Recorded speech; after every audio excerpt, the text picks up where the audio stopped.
Y venimos con un tema muy importante. Yo le dije que hoy era el día de los invitados, pero es porque cada uno tiene un sentido el día de hoy.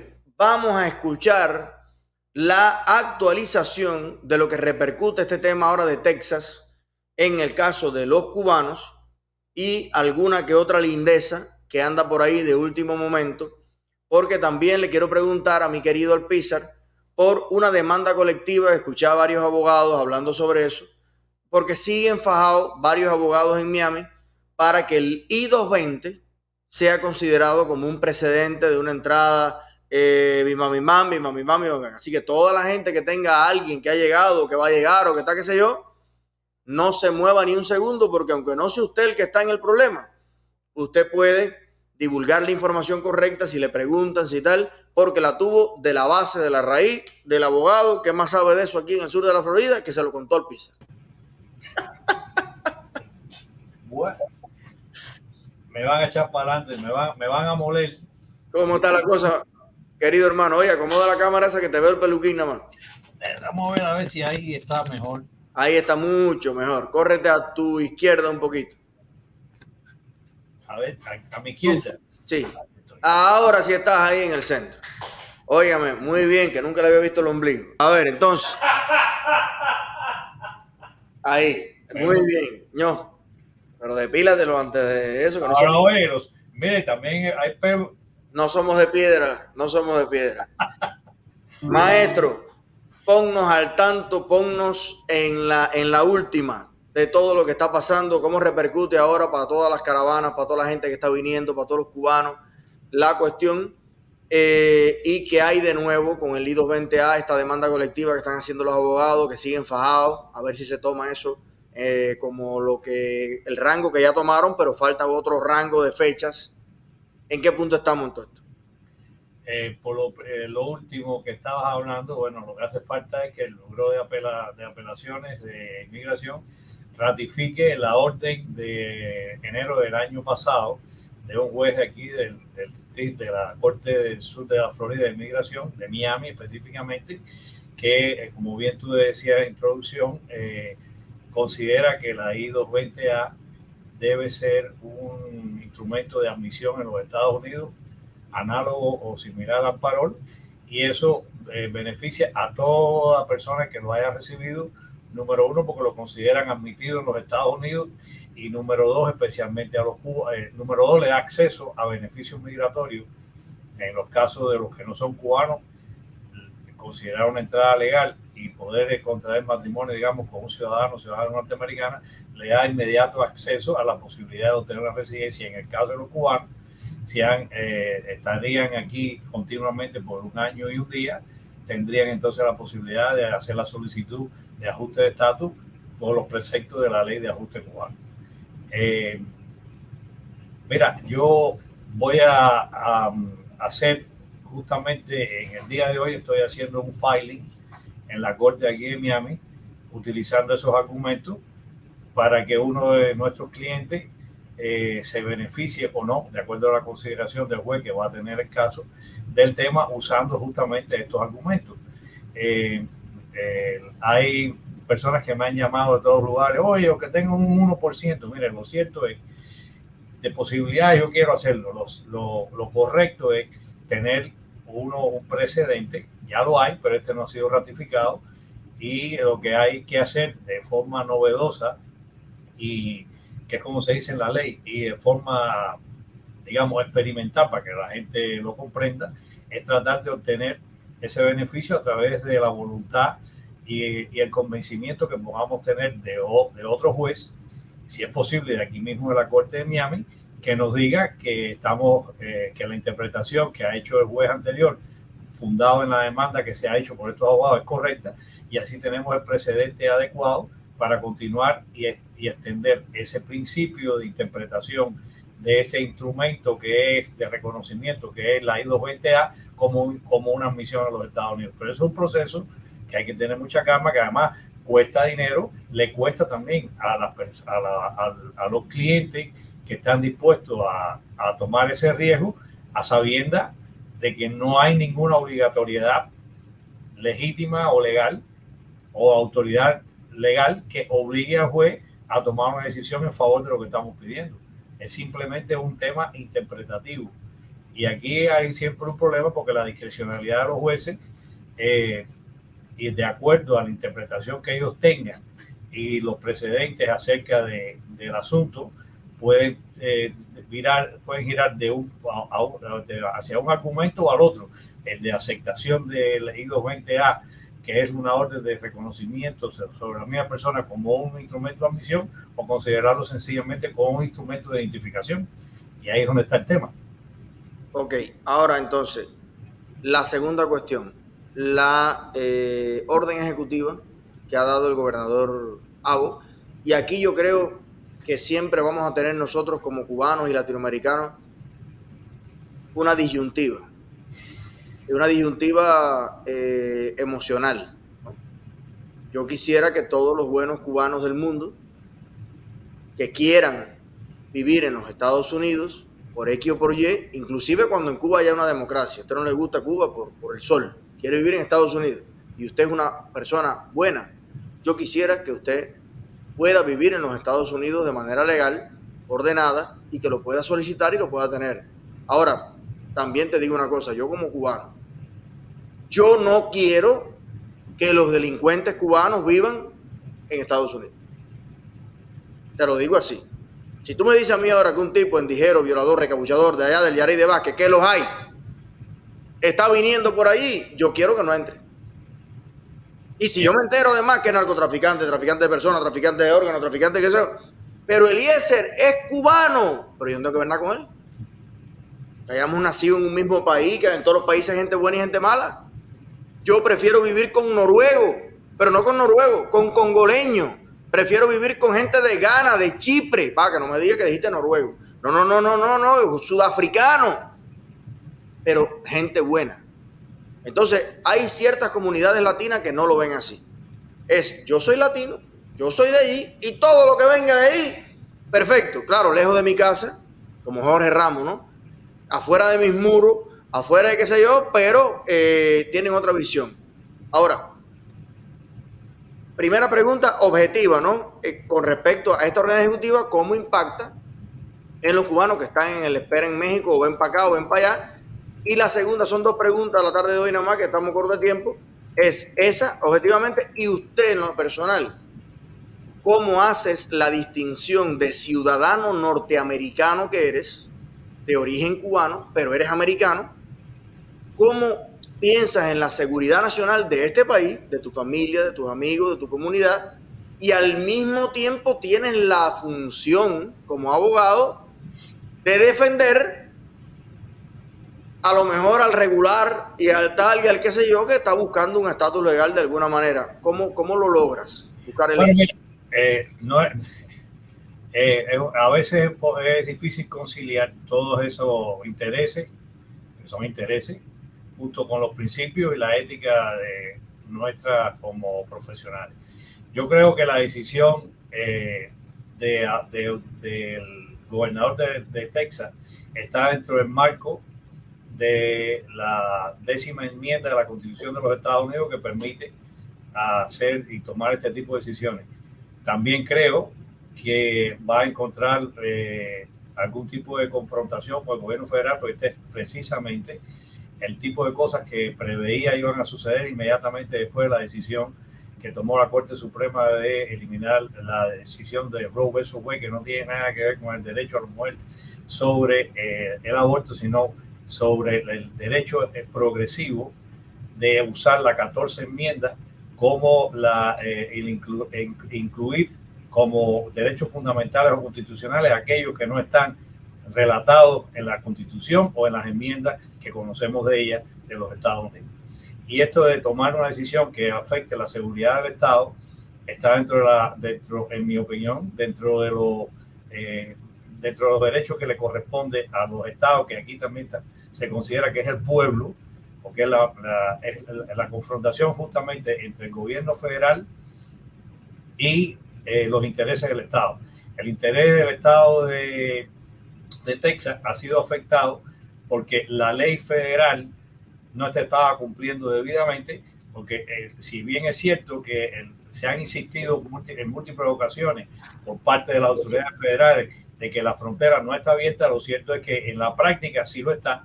Y yo he tenido aquí, he visto personas que no han sido debidamente inspeccionadas, y digo debidamente inspeccionadas porque son liberados, mira, justamente con este documento, con la I-220A, al día siguiente de su entrada a los Estados Unidos, lo cual significa que a esta persona no se le hizo una inspección debida de sus condiciones de salud, de las condiciones como refugiados que son, de si tiene o no miedo creíble de regreso al estado donde está, y eso que en inglés se dice el vetting de la persona, o sea, la inspección de la persona no se está haciendo con la forma debida, trayendo como consecuencia, obviamente, razones de seguridad nacional, especialmente por el tema de la salud pública, sin ir a la condición de la persona. Aquí he oído quejas de muchos doctores que están entrando por la frontera, personas que están infectadas con tuberculosis, que es una enfermedad que prácticamente está controlada en los Estados Unidos y especialmente aquí en la Florida, y se ha visto incremento de enfermedades transmisibles como esta, justamente después que ha habido esta crisis en la frontera donde han entrado, oye, millones de personas solo en el mes de mayo de este año. Se han contabilizado más de 200,000 encuentros entre la Guardia Fronteriza y personas que entran irregularmente o ilegítimamente al país. A mí me preocupa como abogado, ahora me estabas diciendo, en primer lugar, esto que no se está haciendo la debida inspección, que podría traer como consecuencia una mejor elaboración de la documentación que se le entrega a las personas para que puedan avanzar dentro de los Estados Unidos con el propósito y el derecho que tienen o que pretenden tener de quedarse aquí en los Estados Unidos.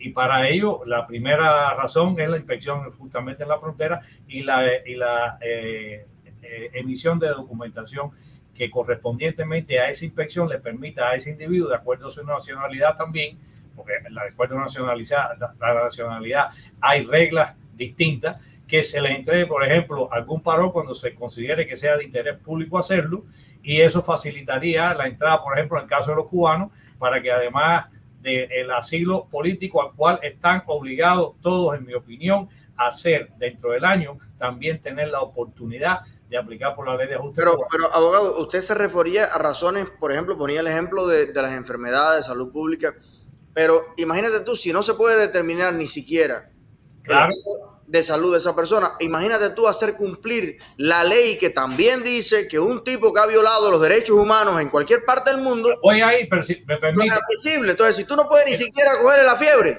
¿qué tú vas a averiguar, ni a investigar, ni a procesar de nada? Que este tipo es un fiscal que tiene 100 gente presa en Holguín. Déjame decirte, Eliezer, que hay la organización nuestra que se llama Cuba Demanda, sí ha hecho algunas ya denuncias respecto a individuos que han cometido serias violaciones de derechos humanos en Cuba y que han perseguido a sus congéneres y vecinos, familiares y amigos, basados justamente no solo en lo que tú estás diciendo, en la condición misma de la persona, sino en la autoridad legal que lo permite hacer, que es el Khashoggi Ban, que es la orden presidencial del presidente Joe Biden del 6 de febrero del año 2021, que autoriza, y esto está razonado en lo que le sucedió al periodista saudí, crítico del gobierno saudí, que lo cortaron en pedazos dentro de la embajada saudí en Turquía, de impedir a los Estados Unidos a que individuos que han cometido violaciones de derechos humanos o que han perseguido o reprimido a otros o censurado a otros en su país, entren a este país. Nosotros, fundados en el Khashoggi Ban, y además en la autoridad legal de Cuba, que es la reconstitución comunista del año 2019, que aún así determina como derecho fundamental de protesta y manifestación en su artículo 56, ratificado por el presidente del Tribunal Supremo de la dictadura comunista, el señor Rubén Remigio Ferro. Hemos reportado a más de 27 jueces y 7 fiscales por haber sancionado a altos sanciones de privación de libertad a múltiples, a decenas, a centenares de cubanos que participaron libre y espontáneamente. O sea que ustedes lo están denunciando antes de que vengan, que es lo que hay que hacer. Sí, señor. Antes de que vengan. Por eso es bueno que todos los represores en Cuba, lo que hizo Roilán aquí el otro día, Este es el tipo que me está acosando en mi barrio, no cuando ya estoy en Estados Unidos, desde ahora, que estén en el sistema. Cuando, a ver, usted se... Mire, sí, oye, léanse lo que dice la orden presidencial de Biden del 6 de febrero del 2021, el catch and ban. Y unido a eso, nosotros hemos creado incluso un documento que son las razones por las que nos ha permitido nosotros hacer estos reportes. Yo no sé lo que van a hacer después, pero los reportes están ahí. A mí no me han devuelto, no nos han devuelto ninguno. Y eso lo continuaremos haciendo, fundado en cada caso concreto en las evidencias primarias que tenemos, que es justamente las sentencias, por ejemplo, en lo que se dice, los jueces que participaron en este juicio, son juicios todos espurios, porque si alguien fue a manifestarse libremente y solo gritó libertad y comunismo no, esa persona, de acuerdo a la propia interpretación que de la ley cubana, de esta que existe allí, que es una ley injusta, pero es la que hay, el artículo 56 de la Constitución, según el presidente del Tribunal Supremo de Cuba, el presidente del Tribunal de la Dictadura, el 24 de julio del 21, dijo claramente en una conferencia de prensa que eso no era un delito y que era un derecho fundamental de todos los cubanos. Por tanto, sus subordinados, que son los jueces de la legislatura cubana, de la judicatura cubana, no tenían por qué sancionar o juzgar a ninguno de los individuos que de esta manera participó en la jornada de J11. Nosotros estamos poniendo acá en cada reporte el ejemplo de uno de esos sancionados, como es, por ejemplo, el caso de Andy García, que ni siquiera creo que levantó la mano para gritar lo que correspondía, y lo han sancionado no sé cuántos años de trabajo forzado. Correcto. Doctor. Ahora, seguimos con el tema de migración. También, obviamente, las personas que han encontrado aquí a esa némesis comunista, represor, cobarde, chivatón, que se encuentra aquí en los Estados Unidos, que ha habido bastante, tiene derecho a hacer las mismas cosas. Esto no, es más, a nosotros no nos corresponde hacerlo, porque nosotros no hemos sido directamente, en este caso, en el Grupo Cuba Demanda, o yo personalmente, gracias a Dios, no he sido victimizado, aunque lo fui en el momento en Cuba, pero no tengo la necesidad ni la impronta de reportar a aquellos que lo hicieron en su momento. Yo hace muchos años vivo aquí y no, ya se me olvidó todas esas cosas. Pero aquí hay muchos que recientemente han llegado, que han recibido el repudio de otros en las universidades, como es el caso de una que puso Alex Otaola el otro día, a un tocayo tuyo, Eliezer Jiménez, que estén claros todos esos bellacos comunistas, chivatones, que siempre hay un ojo que te ve, como decía Dandén. Y sí, han habido múltiples reportes de todos esos individuos. Ahora vamos a hablar de lo que corresponde a la gente que uno quiere ayudar y además que está obligado a hacerlo. Nosotros también estamos obligados a hacer y ayudar incluso a aquellos que no hayan sido del gusto de otros, y en cuanto a eso nos toca, tenemos que reservarnos por razones de confidencialidad y de ética profesional el derecho a no decir absolutamente nada, y no lo vamos a hacer de ninguno que tenga algún tipo de... Oye, abogado, y a modo de chisme profesional, ¿usted se ha visto alguna vez en su oficina que llegue una persona y sea honesto y le confiese y le diga, abogado, yo en Cuba hice y deshice, no, esto es así y asado? No, pero uno se lo imagina cuando... No es de olvidar que yo nací en Cuba, viví 33 años en Cuba y ejercí por 11 años en Cuba, en el bufete colectivo, y vi y oí y supe de todo. Como se dice vulgarmente, al pájaro ya yo lo conozco por la cagada. Así que, obviamente, pero hay cosas que para prestar el servicio no tienen por qué ser sabidas ni conocidas, pero sí hemos representado y defendido dentro de los marcos de la ley, y eso es una obligación que tengo como profesional. Y además hay mucha gente que me cae muy bien, que fueron militantes del Partido Comunista de Cuba o que fueron militantes de la UJC, gente que no cometió ningún tipo de acción, que sencillamente tenían la militancia. Sí, que era el pionerito destacado, y te dieron el eso para que leyera la nota. Porque no hay que olvidar que hay mucha gente que le impusieron sobre ellos la impronta de recibir por razones para estudio o para trabajo la militancia en esas odiadas organizaciones segregacionistas que son la UJC y el Partido Bueno, y Comunista. el contexto en el que eso sucede, porque a mí, por ejemplo, me dieron el carnet de la UJC en 9º grado, en 8º grado. Era También, una cosa claro, que le llamaban, una cosa que le llamaban, que es lo máximo que yo tuve. Que por ahí la gente siempre te quiere poner como yo nunca he sido militar, yo no pasé ni el no, oye, a todos nos han enganchado siempre que somos oficiales de la seguridad. Sí, no sé. No, ahora somos de la CIA. Bueno, sí, y yo, hay una foto de un desfile que hacemos un performance. Yo no sé si estaba en el pre o dónde era que estaba, que hacemos un performance como del ejército rebelde, esas cosas que hacen como de reeditar la invasión a Occidente y qué sé yo, y que ahí es la foto esa famosa. Yo nunca he sido ni el verde, yo fui profesor de física en el verde. Pero el de los AC me lo dieron cuando yo era menor de edad. Y ese día, mira, lloraron mis abuelos, mis padres. Me recibieron en el barrio todo el mundo con hojas de palmas de coco de esas que amarraron así, con cadenetas. ¿Tú crees que un niño va a creer que está haciendo algo malo? ¿Ese era yo? ¿cuál? No, digo yo, una foto. Yo pensaba que tú estabas ahí. Claro, mira la edad que tienen eso. Sí, ahora tú coges y le haces. Yo recorto al último que está acá, el más grandecito, y le digo, mira, Cabo Malanga. Bien.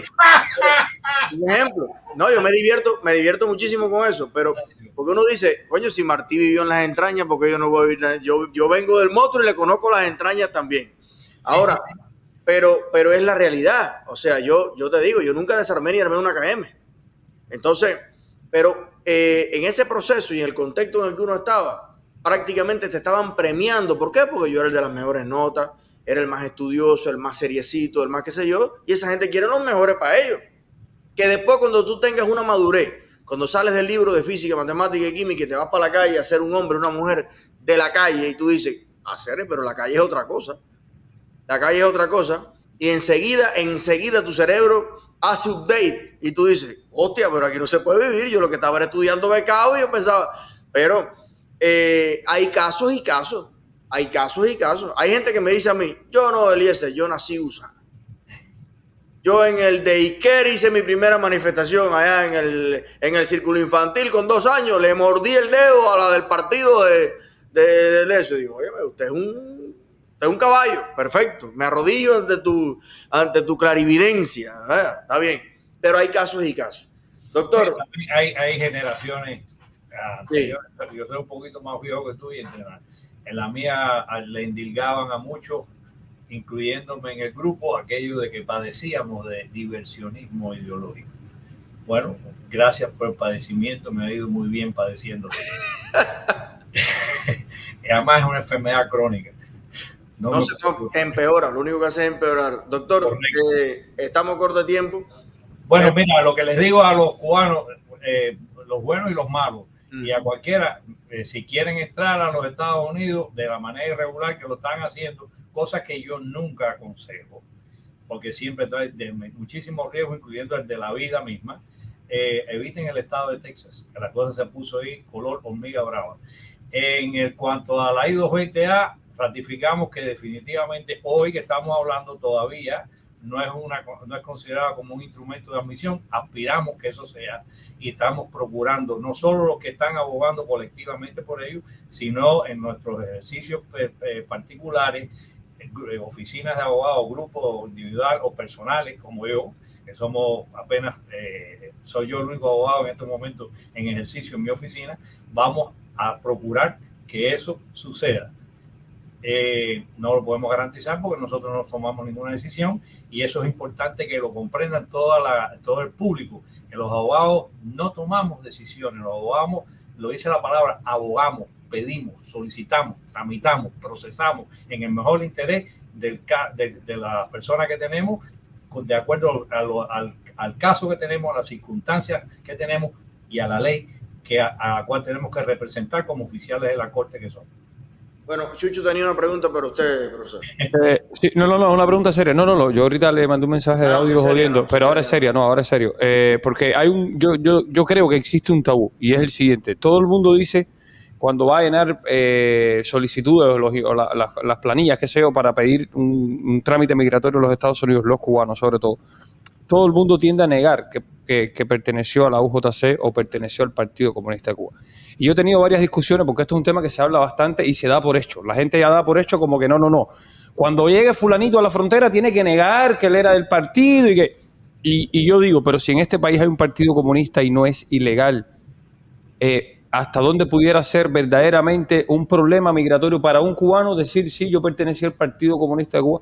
O sea, yo soy miembro activo del Partido Comunista de Cuba, me quiero ir de este país. Déjame decirte, la ley migratoria de los Estados Unidos, la forma y las políticas de implementación de esa ley coinciden en que toda membresía en una organización totalitaria, ya sea los nazis o los comunistas, algo que también ha condenado el Parlamento Europeo con los peores males de Europa en el siglo XX, están categorizados de manera precisa en las aplicaciones de inmigración.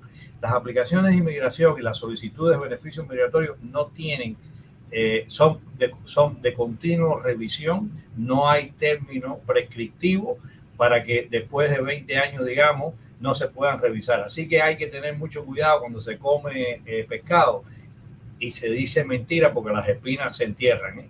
Y hay que tener en consideración algo que sí es cierto, y es que entre las autoridades de Estados Unidos y las cubanas no existe una debida cooperación en cuanto al flujo de información y data. Pero el día que se ocurra, van a correr mucho sí, aquí. Pero eso... Por haber dicho mentira, pero las planillas concretamente dicen, y en las preguntas en las entrevistas, los oficiales... A mí me lo preguntaron en mi entrevista de residencia, pero eso me da más duda todavía. Vaya, sigo con la misma duda del Chucho. Si tú dices, por ejemplo, que en Estados Unidos una persona que tenga poliomielitis no puede entrar, pero aquí está el club de la poliomielitis. Entonces, si ser comunista es malo y Estados Unidos lo tiene en su regla, que si tú eres comunista, porque no quieren más, pero los comunistas de Estados Unidos son los de aquí, los que están viniendo no lo quieren.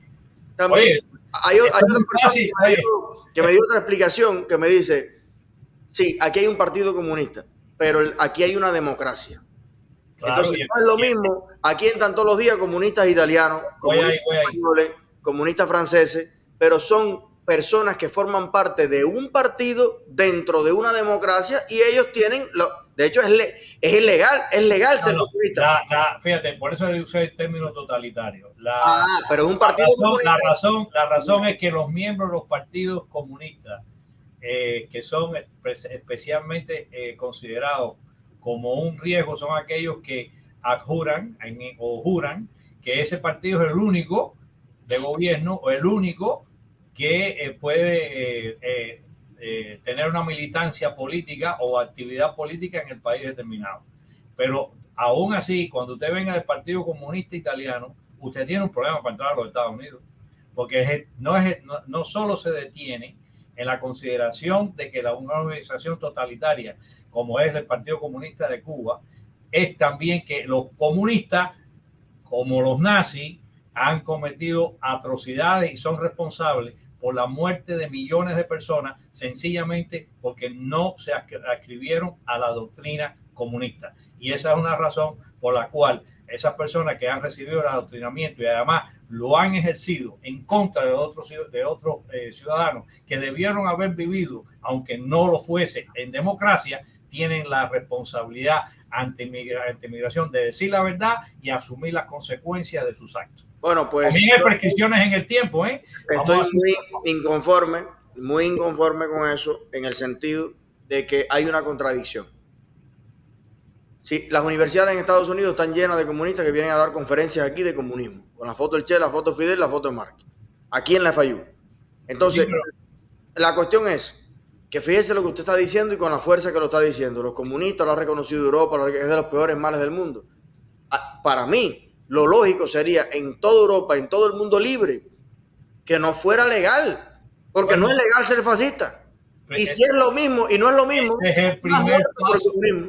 Escúchenme, estamos en un momento de una ola roja que parece que se va a tragar el mundo entero, pero también hay un muro de contención y un día habrá una ola democrática de razón cuando las aguas lleguen a su nivel, porque aquí todo coge su nivel. Esta gritería que hoy tienen derecho todo el mundo y van a incluir de la inclusividad, un día se va a acabar, un día se va a acabar. Y el reconocimiento que ha hecho el Parlamento Europeo al mal que constituye el comunismo en la primera fase, a la deslegitimación de los partidos comunistas. Lo primero que hay que reconocer es el problema. Después, cómo lo vas a ir atacando y legalizando la idea de que son unos tan malos como los otros.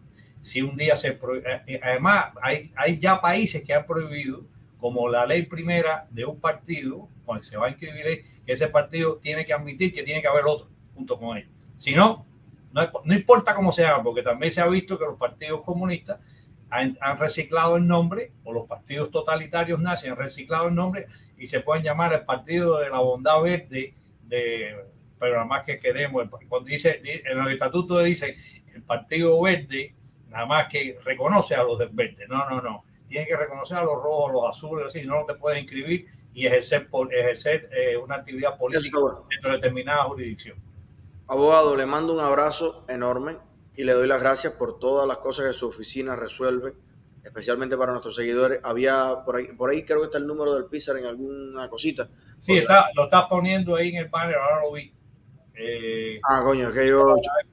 El chucho es más rápido que la necesidad, la solución es más rápida que la necesidad. Que había un par de gente preguntando.